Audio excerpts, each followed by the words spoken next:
तो दोस्तों, एक रेलवे स्टेशन जहाँ दिन भर भीड़ भाड़ रहती है, वही रात के समय वीरान और खौफनाक लगने लगता है। अंधेरे में खाली प्लेटफॉर्म, धीमी रोशनी में चमकती पटरी और दूर से आती ट्रेन की आवाज एक अजीब सा माहौल बना देती है।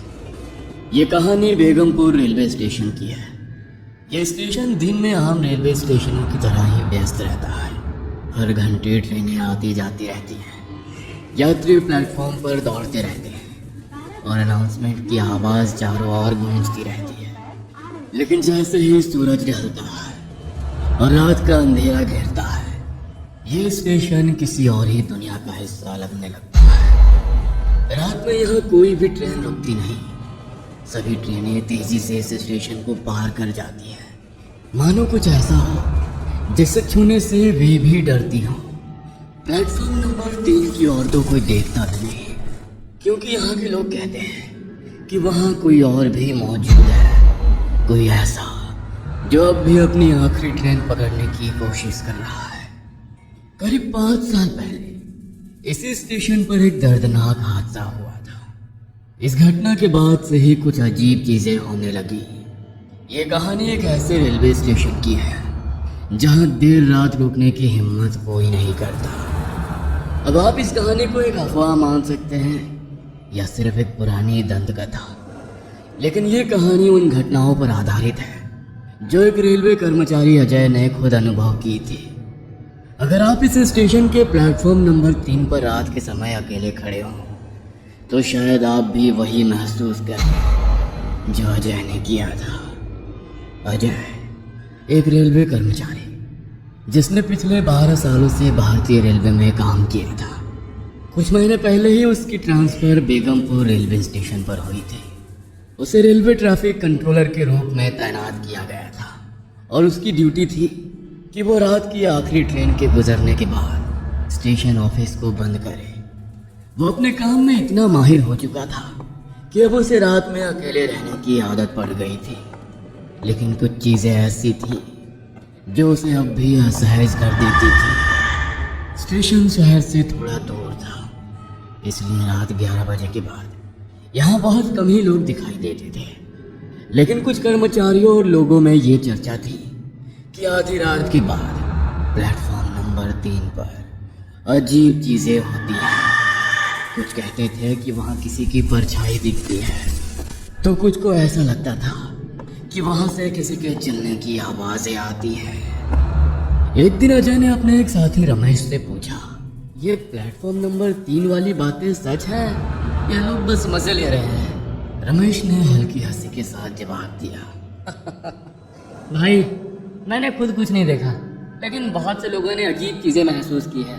पहले एक गार्ड था, उसने दावा किया था कि उसे प्लेटफॉर्म नंबर 3 पर एक आदमी बैठा दिखा, लेकिन जब पास गया तो कोई नहीं था। और ये सिर्फ एक ही बार नहीं हुआ, कई लोग कह चुके हैं कि यहाँ कुछ गड़बड़ है। अजय ने इस पर ज्यादा ध्यान नहीं दिया। उसे भूत प्रेत की कहानियों पर विश्वास नहीं था। वो मानता था कि रात के अंधेरे और दिमाग की थकान के कारण लोग भ्रम का शिकार हो जाते हैं। लेकिन दोस्तों, उसे क्या पता था कि जल्द ही उसे खुद इस रहस्य का सामना करना पड़ेगा। कुछ साल पहले रवि एक सरकारी कर्मचारी था जो रोजाना रात 8:30 बजे की ट्रेन से सफर करता था। लेकिन उस दिन वो ऑफिस में ज्यादा काम की वजह से लेट हो गया था। उसकी पत्नी ने फोन पर बताया था कि घर पर मेहमान आए हुए हैं। वो जल्द से जल्द पहुंचना चाहता था। भागते भागते जब वो स्टेशन पहुंचा, तब तक ट्रेन धीरे धीरे शुरू हो गई थी। जल्दबाजी में उसने दौड़कर ट्रेन पकड़ने की कोशिश की, लेकिन प्लेटफॉर्म गीला था, जिससे उसका पैर फिसल गया और वो सीधे पटरी पर गिर गया। संतुलन बिगड़ने के कारण वो फिसल गया और पटरी पर गिरते ही ट्रेन के नीचे आ गया। यह हादसा रात के 10:30 बजे हुआ था और उस समय प्लेटफॉर्म पर मौजूद एक बुजुर्ग चाय वाले ने इसे अपनी आंखों से देखा था। चाय वाले के मुताबिक ट्रेन के गार्ड और कुछ यात्री मदद के लिए दौड़े, लेकिन तब तक बहुत देर हो चुकी थी। इस घटना के बाद स्टेशन पर यह अफवाह फैलने लगी कि रवि की आत्मा अभी भी प्लेटफॉर्म नंबर 3 पर भटकती है। कई यात्रियों ने बताया कि उन्होंने देर रात यहाँ किसी आदमी को बैठे देखा, लेकिन जैसे ही पास गया वो गायब हो गया। कुछ ने ये भी कहा कि ट्रेन के गुजरने के बाद पटरी पर सफेद कपड़ों में एक परछाई खड़ी दिखाई देती थी। उसके बाद से हर रात प्लेटफॉर्म नंबर 3 पर कुछ अजीब घटनाएं होने लगी, लेकिन अजय इन बातों पर विश्वास नहीं करता था। उसके लिए ये सब बस अफवाहें थी। एक रात अजय की ड्यूटी अकेली थी। आमतौर पर स्टेशन पर 2 कर्मचारी मौजूद रहते थे, लेकिन उस दिन उसके साथी रमेश ने किसी फैमिली फंक्शन के लिए छुट्टी ली थी। इसलिए पूरी जिम्मेदारी अजय पर थी कि वो आखिरी ट्रेन गुजरने के बाद स्टेशन ऑफिस को ताला लगाए और सिग्नल कंट्रोल की रिपोर्ट अपडेट करे। रात के 1:45 हो चुके थे और आखिरी ट्रेन प्लेटफॉर्म नंबर 1 से गुजरने वाली थी। अजय ने अपनी घड़ी देखी और फिर सिग्नल पैनल की तरफ देखा। ट्रेन के गुजरने से पहले उसे ट्रैक क्लियर करना था। कुछ ही मिनटों बाद इंजन की रोशनी दूर से चमकने लगी और ट्रेन की सीटी की आवाज गूंज उठी। जैसे ही ट्रेन स्टेशन पार कर गई, अजय ने राहत की सांस ली। अब बस कुछ कागजी काम निपटाने थे और फिर वो स्टेशन की लाइटें बंद करके घर जा सकता था। उसने अपनी सीट पर बैठकर रजिस्टर खोला और ट्रेन की रिपोर्ट भरने लगा, लेकिन तभी उसे प्लेटफॉर्म नंबर 3 से किसी के बोलने की आवाज सुनाई देने लगी। पहले तो उसे लगा कि शायद ये हवा का असर है, लेकिन कुछ ही सेकंड में आवाज और स्पष्ट हो गई, जैसे कोई किसी से बातें कर रहा हो। उसने सीसीटीवी स्क्रीन पर नजर डाली, लेकिन वहां कुछ नहीं था। स्टेशन पूरी तरह सुनसान थी। फिर भी उसे ऐसा महसूस हुआ जैसे कोई उसे देख रहा हो। शायद मेरा दिमाग खेल रहा है, उसने खुद से कहा और अपने रिपोर्ट में ध्यान देने लगा। लेकिन जैसे ही उसने स्टेशन की लाइट्स बंद करनी शुरू की, प्लेटफॉर्म नंबर 3 पर एक परछाई दिखी। वो एक आदमी की आकृति थी जो बिल्कुल स्थिर खड़ा था। अजय ने टॉर्च उठाई और बाहर जाने का फैसला किया, लेकिन जैसे ही उसने प्लेटफॉर्म की तरफ कदम बढ़ाया, हल्की ठंडी हवा उसके चेहरे से टकराई। इतनी ठंड कहाँ से आ गई? उसने सोचा।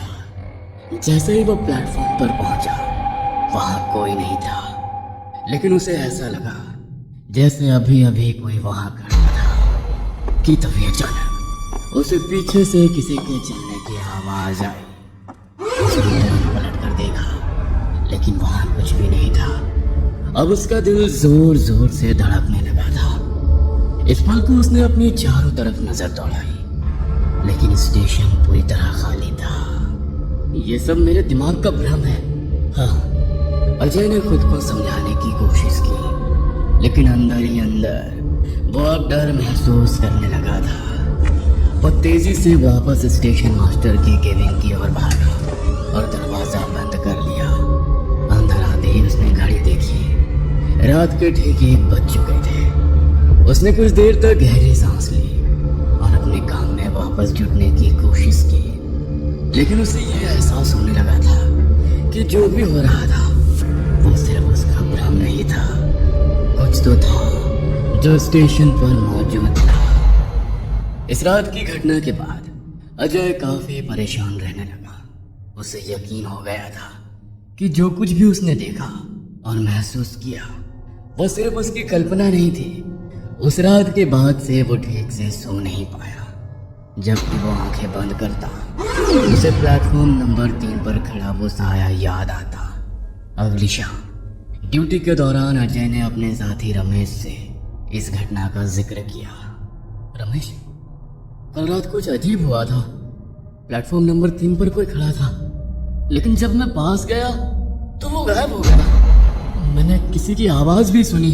रमेश ने हंसते हुए कहा। अजय, रात की शिफ्ट में अकेले होते होते तेरा दिमाग खराब हो गया है। नहीं यार, मैं मजाक नहीं कर रहा। कुछ तो है वहां। तू भी तो यहाँ काफी वक्त से काम कर रहा है ना? क्या तुझे कभी कुछ अजीब नहीं लगा? रमेश थोड़ी देर तक चुप रहा, फिर बोला। सच कहूँ तो मैंने कभी खुद कुछ ऐसा महसूस नहीं किया, लेकिन कई लोगों से सुना है कि प्लेटफॉर्म नंबर 3 पर रात में मत जाना। मैंने इसे अफवाह समझकर कभी ध्यान नहीं दिया। रमेश की बातें सुनकर अजय संतुष्ट नहीं था। उसने स्टेशन के आसपास के कुछ पुराने दुकानदारों से भी बात की। स्टेशन के बाहर चाय की दुकान चलाने वाले बुजुर्ग रामलाल ने कहा, बेटा, मैंने खुद उस रात रवि को ट्रेन में चढ़ने की कोशिश करते हुए देखा था और फिर उसकी दर्दनाक मौत। उसके बाद से कई लोगों ने उसे रात के वक्त स्टेशन पर देखा है। कुछ कहते हैं कि वो अब भी आखिरी ट्रेन पकड़ने की कोशिश कर रहा है। अब अजय को पूरा यकीन हो गया कि ये कोई मनगढ़ंत कहानी नहीं थी। अजय डर से बीमार पड़ने लगा और एक दिन ड्यूटी पर नहीं आया। रमेश उस रात नाइट शिफ्ट में अकेला था। उस रात करीब 1 बजे रमेश ड्यूटी कर रहा था जब उसे प्लेटफॉर्म नंबर 3 से अजीब आवाजें सुनाई दी। पहले उसने इसे नजरअंदाज किया, लेकिन जब आवाजें तेज होने लगी तो उसने हिम्मत जुटाकर वहां जाकर देखने का फैसला किया। जैसे ही वो प्लेटफॉर्म पर पहुंचा, उसे ठंडी हवा का झोंका महसूस हुआ। फिर उसे दूर एक बेंच पर कोई बैठा दिखा। कौन है वहाँ? स्टेशन बंद हो चुका है। रमेश ने जोर से कहा, लेकिन वो व्यक्ति नहीं हिला। रमेश ने टॉर्च जलाकर उस पर रोशनी डाली और वो आकृति अचानक गायब हो गई। रमेश डर के मारे भागा और ऑफिस बंद करके घर चला गया। अगली सुबह वो अजय के घर गया। अजय, मैंने उसे देखा, तू सही कह रहा था। अब दोनों का एहसास हुआ कि जो कुछ हो रहा था वो सच था, लेकिन स्टेशन मास्टर और अन्य अधिकारी उनकी बातों को मजाक समझते थे। धीरे धीरे अजय और रमेश की हालत बिगड़ने लगी।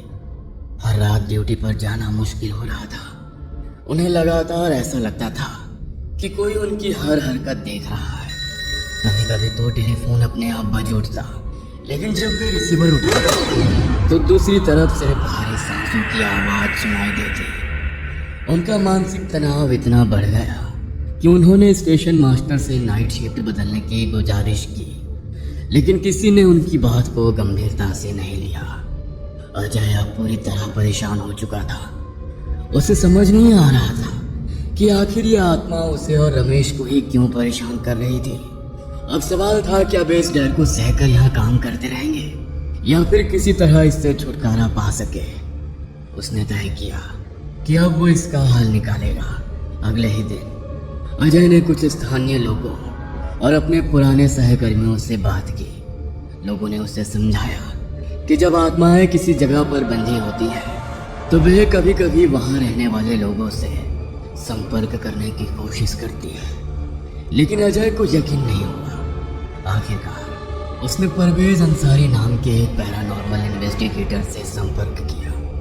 अजय को उसके बारे में स्टेशन के पास वाले एक पुराने दुकानदार से पता चला था। उसने बताया था कि अगर कोई इस रहस्य को सुलझा सकता है तो वो परवेज ही है, जो पहले भी कई रहस्यमय घटनाओं की जांच कर चुका था। परवेज ने स्टेशन पर आकर कुछ जांच पड़ताल की और वहां कुछ अजीब चीजें महसूस की। यह आत्मा अशांत लग रही है। लगता है किसी इस दुनिया से जाने नहीं दिया गया, उसने कहा। अजय ने उसे रवि के बारे में बताया, कैसे वो आखिरी ट्रेन पकड़ने की कोशिश में मारा गया था। यह आत्मा इसलिए यहाँ अटकी हुई है क्योंकि इसे अपने जाने का एहसास ही नहीं हुआ। हो सकता है इसे अभी भी लगे कि वो ट्रेन पकड़ सकता है। इसे मुक्ति देने के लिए हमें इसकी आखिरी इच्छा को पूरा करने का कोई तरीका ढूंढना होगा, परवेज ने समझाया। परवेज ने कुछ दिनों तक स्टेशन पर रहकर डिटेल में जांच की। उसने वहां कई बार EVP electronic voice phenomena record करने की कोशिश की और कुछ विचित्र आवाजें कैद भी हुई। लेकिन जो सबसे चौंकाने वाली बात थी वो ये कि आत्मा केवल उन्हीं लोगों को परेशान कर रही थी जो भूत प्रेत पर विश्वास नहीं करते थे। यह आत्मा उन लोगों को निशाना बनाती है जो इसे झूठ समझते हैं। जैसे ही कोई इसे नकारता है, ये उन्हें एहसास कराने की कोशिश करती है कि वो वास्तव में यहाँ है परवेज ने अजय और रमेश को समझाया। अजय को अब समझ में आया कि क्यों उसे और रमेश को ही ये सब अनुभव हुआ था। वे दोनों ही शुरुआत में इन चीजों पर विश्वास नहीं करते थे और हर घटना को दिमाग का भ्रम मानकर टालते रहते थे। लेकिन जैसे जैसे उन्होंने इसे नकारा, आत्मा ने खुद को और ज्यादा प्रकट करना शुरू कर दिया। उसने उन्हें बताया, शायद अगर एक बार फिर ट्रेन रवि के लिए रुकती और वो उसमें चढ़कर अपनी यात्रा पूरी करता तो उसकी आत्मा को चैन मिल सकता है। परवेज की सलाह मानते हुए अजय और रमेश ने रेलवे के कुछ अधिकारियों और स्थानीय कर्मचारियों की मदद से एक योजना बनाई। वही समय चुना गया जब रवि की मौत हुई थी। अजय ने प्लेटफॉर्म नंबर 3 को तैयार किया और एक इंजन को वहां से गुजरने की व्यवस्था की, बिल्कुल वैसे ही जैसे रवि उस रात ट्रेन पकड़ना चाहता था। रमेश ने प्लेटफॉर्म पर धीरे से रवि का नाम लिया। रवि, तुम्हारी ट्रेन आ गई है, अब तुम जा सकते हो। जैसे ही इंजन की रोशनी प्लेटफॉर्म पर पड़ी, अजय और रमेश को एक परछाई सीढ़ियों से उतरती दिखी। सफेद कपड़ों में धीरे धीरे ट्रेन की तरफ बढ़ती हुई। परवेज ने प्रार्थना शुरू की और सभी ने सिर झुका लिए।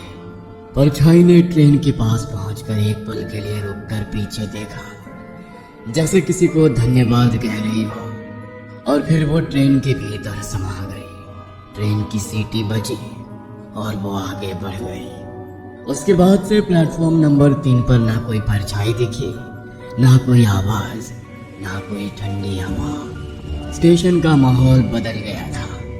वहां सन्नाटा नहीं बल्कि एक अजीब सी शांति थी। अजय और रमेश ने भी राहत की सांस ली। वे जानते थे कि अब रवि अपनी मंजिल तक पहुंच चुका है। हर जगह की अपनी एक कहानी होती है, लेकिन कुछ कहानियां कभी खत्म नहीं होती। अगर आप किसी भी रहस्यमयी जगह पर हो और आपको कुछ असामान्य महसूस हो तो उसे नजरअंदाज मत करें। हो सकता है कोई आपको कुछ बताने की कोशिश कर रहा हो। ये कहानी आपको अच्छी लगी हो तो हमें सब्सक्राइब करें, हमारा इंस्टाग्राम और फेसबुक पेज जरूर फॉलो करें। और हाँ दोस्तों, सब्सक्राइब करना भूलना मत।